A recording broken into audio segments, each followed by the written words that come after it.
It rang at exactly 2:03 a.m. Not 2:02, not 2:04. 2 or 3, like something had been waiting for that exact moment. I remember staring at the ceiling, already awake, my heart thudding for no reason I could explain. Then the phone rang again, sharp, insistent, wrong. No one calls at that hour unless something has gone terribly wrong, or something that shouldn't exist is trying to reach you. I picked up. And before I could say a word, I heard a voice I buried 42 years ago. "It's Tommy." My brother died when I was 11. Or at least, that's what we were told. His funeral was small, closed casket. Quiet in a way that didn't feel like grief. It felt like something being sealed.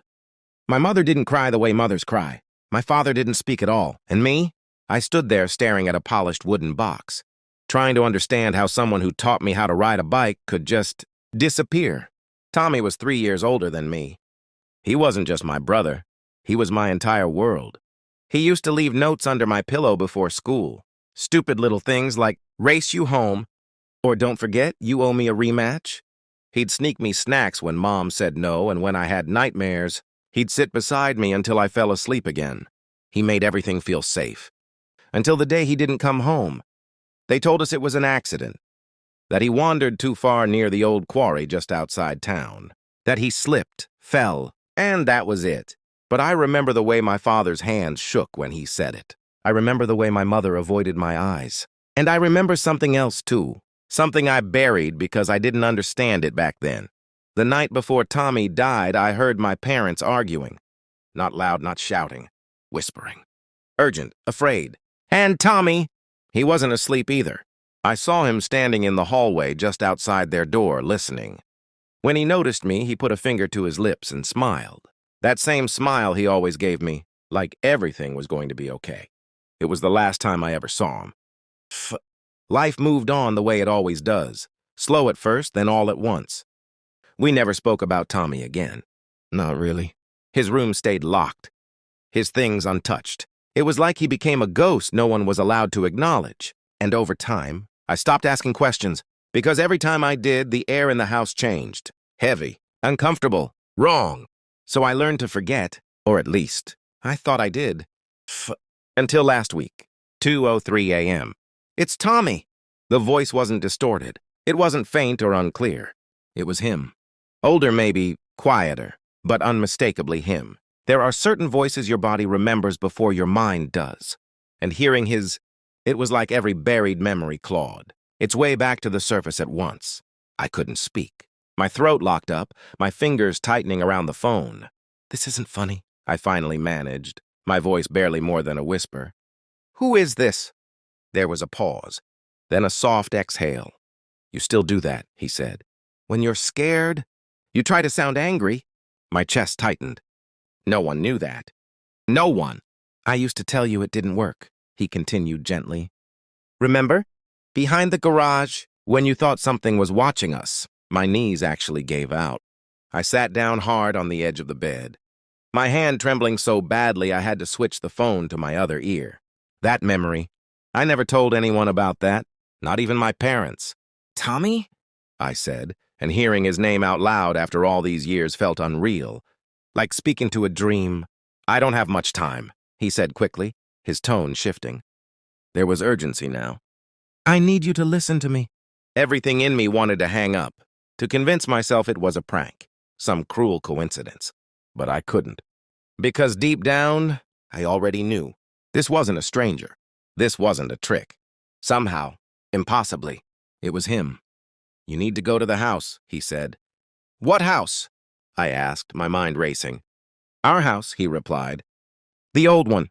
A cold feeling spread through my chest. "That house was sold years ago," I said. "It's not ours anymore." "I know," he said. "But there's something there. Something they never wanted you to find. They—" The word hung in the air between us. "Who's they?" I asked. Silence. Then, quietly, "Mom and Dad." I felt like the ground shifted beneath me. "No," I said immediately. "No, that doesn't make any sense. They told us—" They lied. His voice didn't rise.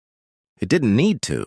It was calm, certain, and heavy with something I couldn't quite name. "They didn't tell you what happened to me," he continued. "They couldn't. Not after what they did. My heart was pounding so loud I could barely hear anything else. What are you talking about? I asked. Tommy, this isn't possible. You died. I was there. I saw. You saw what they wanted you to see, he cut in. Another pause. Then softer. I never went near that quarry. The room felt too small, too quiet, like the walls themselves were listening. Then where were you? I whispered. I could hear something on his end. Faint, like wind or static. I tried to come back, he said, for years. But I couldn't, not until now. Why now? I asked. Another pause. Longer this time. Because something changed, he said. And if you don't go back, if you don't find it. His voice faltered. For the first time, I heard fear. Not mine, his. They're going to make sure you never remember me, he said. A chill ran down my spine. What does that even mean? I asked, my voice breaking. It means, he said slowly, that everything you think you know about our family, about me, about that night. He stopped, and for a moment, all I could hear was my own breathing. Tommy, I said. No response. Tommy, don't do that. Just tell me what's going on. There was a crackle on the line. Then, barely audible, they're closer than you think. My grip on the phone tightened. Who is they? I demanded. And that's when I heard it, not from the phone, but from somewhere inside my house. A soft sound, a floorboard creaking, just outside my bedroom door. I froze. Every instinct in my body went silent. Listening, waiting. The line went completely dead. And just as I slowly turned my head toward the door, the handle began to move. The handle didn't turn all the way. It just twitched. A small, hesitant movement. Like whoever or whatever was on the other side wasn't sure if they should come in, or if they already knew they didn't need to. I couldn't breathe. My phone slipped from my hand and hit the floor with a dull crack. The call already dead. I stared at the door, every muscle locked, waiting for it to open. It didn't. After a few seconds, the handle stilled. And then, silence. The kind of silence that presses against your ears until you start hearing things that may or may not be real. I don't know how long I sat there. It could have been a minute. It felt like an hour. Finally, I forced myself to move. Slowly. Carefully! I stood up, my legs unsteady, and took a step toward the door. Then another. Each footstep felt louder than it should have, like the house itself was amplifying every sound I made. When I reached the door, I hesitated. My hand hovered over the knob. A thought crossed my mind, clear, sharp, undeniable. If you open this, something changes. I don't know why I felt that so strongly, but I did. Still, I opened it. The hallway was empty, dim, still. Exactly the way it had been before I went to bed. No movement, no sound, no sign that anyone had been there. But something felt off.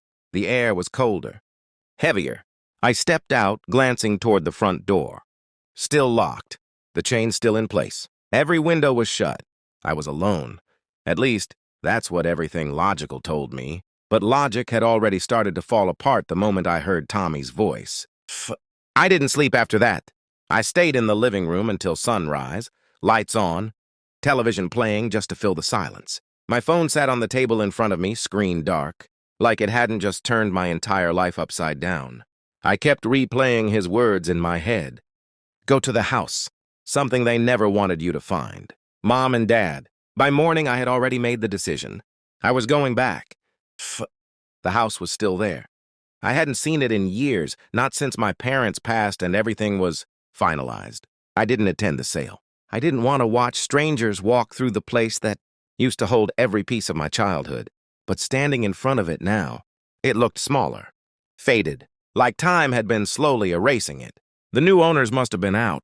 The driveway was empty. Curtains drawn. I sat in my car for a long time staring at it, trying to convince myself this was a mistake. That grief, memory, loneliness. Something had twisted my mind just enough to make me hear things that weren't real. But then I remembered his voice. The way he spoke about things no one else could possibly know. The way he sounded. Real. I got out of the car. I didn't have a key. Of course I didn't. But as I walked up the front steps, something strange happened. The door wasn't fully closed. Not wide open. just slightly edger, like someone had left it that way on purpose. A cold feeling settled in my stomach. "Hello?" I called out, pushing the door open slowly. No answer. The house smelled different. Not bad, just unfamiliar. Like new paint layered over something much older. I stepped inside, and immediately something hit me. Not physically, but mentally. A wave of memory so strong it almost knocked me back. The hallway. The living room. The exact spot where Tommy used to sit on the floor, building those ridiculous towers out of whatever he could find. I swallowed hard. "Okay," I whispered to myself. "Just look around, then leave." But even as I said it, I knew I wasn't leaving without answers. I started with the hallway closet. Nothing. Just coats, shoes, normal things. Then the kitchen. Different layout, renovated, no trace of the past. It was almost disappointing. Almost. Because part of me had started to hope this would all fall apart, that I'd find nothing. Prove to myself that this was all in my head and walk away. But then, I reached the back of the house, and I stopped. Tommy's room, or what used to be his room. The door was closed, unlike the others. I stared at it, my chest tightening. I don't know why that door felt different, but it did, like it had been waiting. I reached for the handle, and for a split second, I heard his voice again in my head. "Don't forget, you owe me a rematch." My hand trembled. Then I opened the door. The room was empty, mostly. Fresh paint, new flooring, no furniture. But the moment I stepped inside, I felt it. That same heaviness from the night before. Stronger now. I moved slowly across the room, scanning every corner, every inch. "There's nothing here," I muttered. But something in me pushed back. "Look closer." I frowned. Then I noticed it. The floor, near the far wall. One plank, slightly darker than the rest. Barely noticeable, but just enough. I knelt down, running my fingers along the edge. It was loose. My heart started racing. "No way," I whispered. I looked around as if expecting someone to stop me.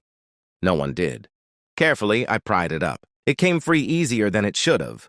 And underneath, there was a space, small, hidden, and inside that space, a box. Old, worn, covered in dust that didn't belong in a house. This recently renovated.